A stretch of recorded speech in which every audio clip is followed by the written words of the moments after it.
Hello friends, welcome to my channel. तो आज का जो हमारा टॉपिक है वो है कि किस तरह हम बना सकते हैं डेजर्टेशन फाइल। तो आइए शुरू करते हैं। तो फ्रेंड्स, ये है डेजर्टेशन का फ्रंट पेज जिसमें यहाँ पे आपके टॉपिक का नाम आता है। यहाँ पे आता है आपका डेजर्टेशन जिस यूनिवर्सिटी को आपने सबमिट करा है। यहाँ पे आता है आपके मेंटोर का नाम और यहाँ पे आता है आपका नाम।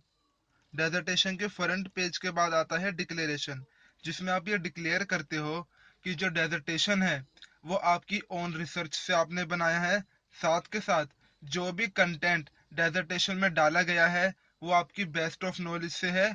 और अगर कोई भी पार्ट डेजर्टेशन का कहीं और से उठाया गया है या किसी और डेजर्टेशन से या किसी और बुक से उठाया गया है तो उसको प्रॉपरली डेजर्टेशन में मेंशन किया गया है।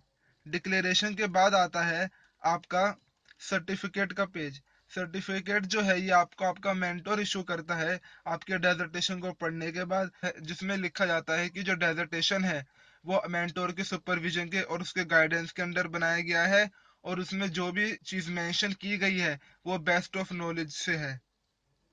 उसके बाद आता है एक्नॉलेजमेंट, जिसमें आप एक्नॉलेज करते हो अपने मेंटोर को, अपने फैमिली मेंबर्स को और आपके फ्रेंड्स को जिन्होंने आपकी मदद करी है डेजर्टेशन के वर्क को कंप्लीट करने में।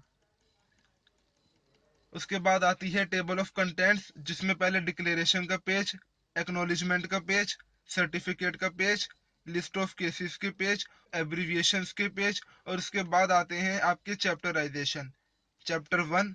उसके बाद जो सब टॉपिक्स हैं उनको 1.1 1.2 की तरह मेंशन किया जाता है।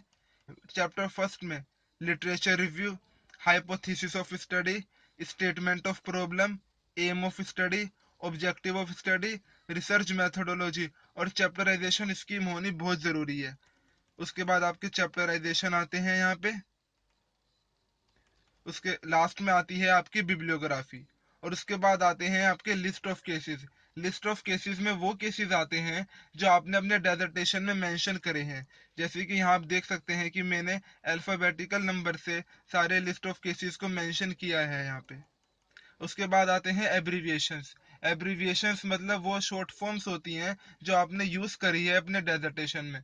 जैसे कि UCC, uniform civil code, DPSP, directive principles of state policy और इसी तरीके से और भी।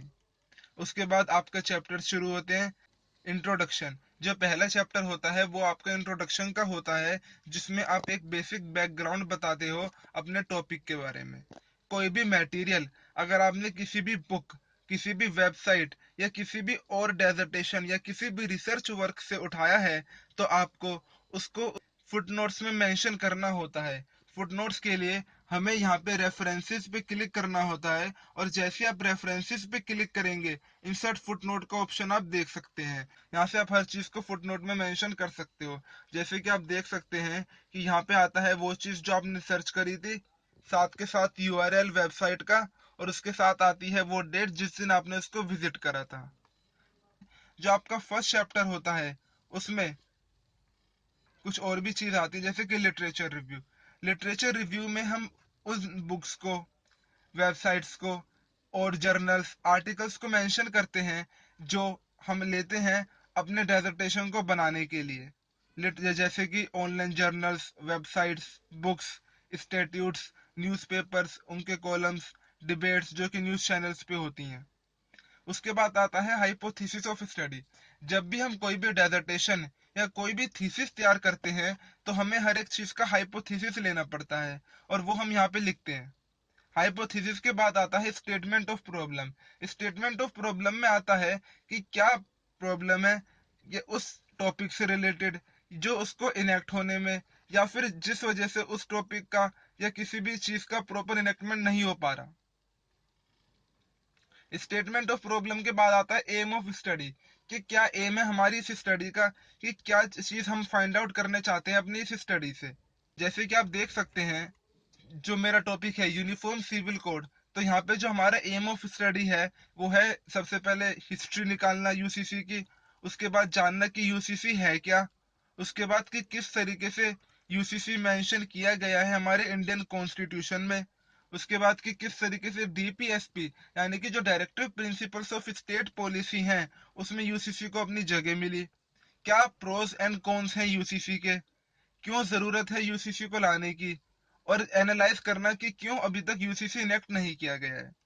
उसके बाद आता है ऑब्जेक्टिव ऑफ स्टडी, जिसमें आप लिखते हैं कि क्या ऑब्जेक्टिव है आपकी स्टडी का, किस मकसद से आपने अपना डेजर्टेशन या थीसिस बनाया है। जैसे कि हम देख सकते हैं कि जो मैं की ऑब्जेक्टिव्स मेंशन करे हैं अपनी स्टडी के 11 पॉइंट्स हैं जिनमें ऑब्जेक्टिव्स को मेंशन किया गया है। ऑब्जेक्टिव ऑफ स्टडी के बाद आता है रिसर्च मेथोडोलॉजी। रिसर्च मेथोडोलॉजी का मतलब है कि जो हमने रिसर्च करी है वो किस मेथड का इस्तेमाल करा है हमने रिसर्च करने में। जैसे कि यहाँ मैंने लिखा है doctrinal research method is used, मतलब कि जो डॉक्ट्रिनल रिसर्च मेथड है उसका इस्तेमाल किया गया है, मतलब कि जो डाटा है उसको कलेक्ट किया गया है सेकेंडरी सोर्सेज से। सेकेंडरी सोर्सेज हैं जैसे कि online websites, articles, journals, newspapers, उनमें जो कवरेज आती है वो, और जो इंटरव्यूज जो कि प्रिंट मीडिया के द्वारा लिए जाते हैं। उसके बाद आता है चैप्टराइजेशन स्कीम। चैप्टराइजेशन स्कीम में आप लिखते हैं कि कौन से चैप्टर में आपने किस चीज के बारे में लिखा है। जैसे कि हम देख सकते हैं कि यहाँ चैप्टर 1 जिसका नाम हमारा इंट्रोडक्शन है, तो मैंने आगे लिखा है कि इंट्रोडक्शन वाले चैप्टर में हमने और क्या क्या चीजें लिखी हैं। इसी तरीके से हर चैप्टर का चैप्टराइजेशन किया जाता है। चैप्टर 1, चैप्टर 2, चैप्टर 3, उसके बाद चैप्टर 4 का किया है, चैप्टर 5, चैप्टर 6। चैप्टर 6 जो है वो है हमारा सजेशंस एंड कंक्लूजन, कि क्या कंक्लूजन ड्रॉ करा है हमने पूरी अपनी रिसर्च का और क्या सजेशंस हम देना चाहते हैं। उसके बाद यहाँ से हमारा चैप्टर 2 शुरू हो गया। इसी तरीके से जो हमारे सब पॉइंट्स हैं उनको मैंने बोल्ड लेटर्स में लिखा है।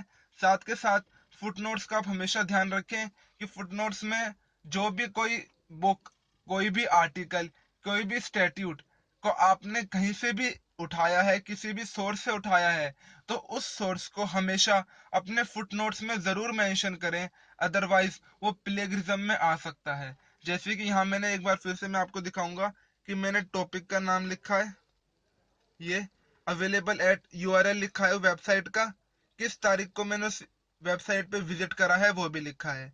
इसी तरीके से अगर मैंने बेल एक्ट को में से कोई भी लॉ लिया है तो मैंने उस पब्लिशिंग पब्लिशर का नाम, बुक का नाम, कौन सा ईयर में आई थी और क्या पेज नंबर है। कोई भी केस लो अगर हमें फुटनोट्स में मेंशन करना हो तो हम केस का नाम लिखते हैं, उसके बाद एआईआर नंबर और सुप्रीम कोर्ट नंबर। ये देखिए यहाँ से मेरा चैप्टर 3 शुरू हो गया है। तो जहां भी मैंने जब चैप्टर शुरू करा है तो चैप्टर का नंबर और जो चैप्टर की हेडिंग है उसको हमेशा बोल्ड में लिखा है। ये देखिए यहाँ चैप्टर 4 शुरू हो चुका है। ये देखिए यहाँ हमारा चैप्टर 5 शुरू हो चुका है। ये देखिए यहाँ हमारा चैप्टर 6 शुरू हो चुका है जिसका नाम है सजेशंस एंड कंक्लूजन्स। इसमें हम लिखते हैं कि क्या कंक्लूजन हमने ड्रॉ करा है हमारी पूरी थीसिस का, और साथ के साथ हम सजेशंस भी देते हैं कि किस तरीके से कोई भी चीज इनेक्ट हो सकती है। जैसे कि मेरा टॉपिक था यूसीसी विस पर्सनल लॉज इन इंडिया, तो उसी तरीके से मैंने यहाँ 11 सजेशंस के तौर पे 11 स्टेप्स दिए हैं जो कि हमारी गवर्नमेंट फॉलो कर सकती है अगर वो चाहते हैं यूसीसी को इनेक्ट करना। उसके बाद आपका बिब्लियोग्राफी आती है। बिब्लियोग्राफी में सबसे पहले आपके जर्नल्स एंड आर्टिकल्स आते हैं जिसमें आप ऑथर का नाम, क्या टॉपिक आपने सर्च करा है, अवेलेबल एट, साथ के साथ जो आपकी साइट है उसका यूआरएल। जर्नल्स एंड आर्टिकल्स के बाद आते हैं वेब पेजेस जो आपने रेफर करे हैं। उसके बाद आता है स्टैट्यूट। देखिए यहाँ मैं आपको दिखाना चाहूंगा कि अगर आपको किसी भी चीज को फुटनोट में रेफरेंस देना है तो किस तरीके से दे सकते हैं। सबसे पहले कहीं भी आप क्लिक करिए, जैसे मैंने यहाँ पे क्लिक कर दिया है। यहाँ क्लिक करने के बाद मैं रेफरेंसेस में जाऊंगा। रेफरेंसेस में यहाँ जाके मैं लिखूंगा इंसर्ट फुटनोट, और जैसे मैं इंसर्ट फुटनोट पे क्लिक करूंगा तो ये सबसे नीचे यहाँ फुटनोट का ऑप्शन आ जाएगा और यहाँ पे आप फिर किसी भी चीज को मेंशन कर सकते हैं। तो फ्रेंड्स अगर आपको हमारी वीडियो पसंद आई हो तो हमारी वीडियो को लाइक जरूर करें और हमारे चैनल को सब्सक्राइब करना ना भूलें। और अगर आपको कोई भी क्वेरी है तो आप कमेंट करके पूछ सकते हैं।